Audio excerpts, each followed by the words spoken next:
দরজাটা আস্তে করে খুলে সে বেরিয়ে পড়ল অন্ধকারের পথে। জঙ্গলের রাস্তা তার অচেনা নয়। গত কয়েকদিনে সুভাষবাবুর সঙ্গে গ্রাম ঘুরতে বেরিয়ে সে পথটা সে ভালোই চিনে ফেলেছিল। তাই এবার আর দ্বিধা নেই, পা যেন আপনা আপনি এগিয়ে চলল জঙ্গলের গভীর অন্ধকারের দিকে। আর দূরে সেই বাঁশির সুর ক্রমশ আরও স্পষ্ট, আরও কাছে। মনে হচ্ছে বাঁশির শব্দ আমার খুব কাছেই, কিন্তু কই কাউকেই তো দেখছি না।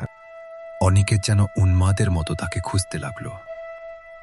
দেখল একটা বিশাল বয়স্ক গাছের নিচে এক বৃদ্ধ মানুষ বসে বাঁশি বাজাচ্ছেন। তার গায়ের রং কুচকুচে কালো, মাটির সঙ্গে মিশে যাওয়া এক অদ্ভুত ছায়ার মতো। মুখের চামড়া কুঁচকে গেছে, সময়ের গভীর দাগ যেন খোদাই হয়ে আছে তাতে। চুলগুলো সম্পূর্ণ সাদা, এলোমেলো, অগোছালো, চোখে গভীর দুঃখ। অনিকেত অবাক হয়ে জিজ্ঞেস করলেন, আপনি কে? আপনি এখানে এত রাতে বাঁশি বাজান কেন?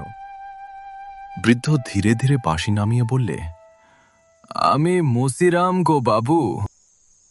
তা তুমি এত রাতে এইভাবে অন্ধকারের মধ্যে বসে বাঁশি বাজাচ্ছ কেন? সে 15 বছর আগের কথা গো বাবু। আমার ছুয়াল হরিয়া এই জঙ্গলেই খেলতে খেলতে হারাই গেল গো।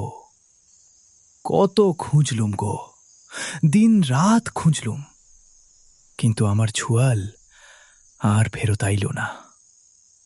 ও ছোটবেলায় কইতো, বাবা তুমি যদি বাঁশি বাজাও আমি দূর থেকেও তোমারে চিনতে পারমু। তাই তো রোজ রাইতে এইখানেই আইসে বসি গো বাবু বাঁশি লইয়া। হয়তো কোনো একদিন আমার ছুয়াল আবার ফিরাইব।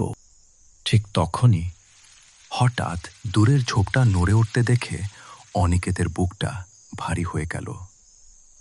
অনিকেত টর্চের আলো ফেলল। মনে হলো যেন কেউ দাঁড়িয়ে আছে, একটা ছোট ছায়া।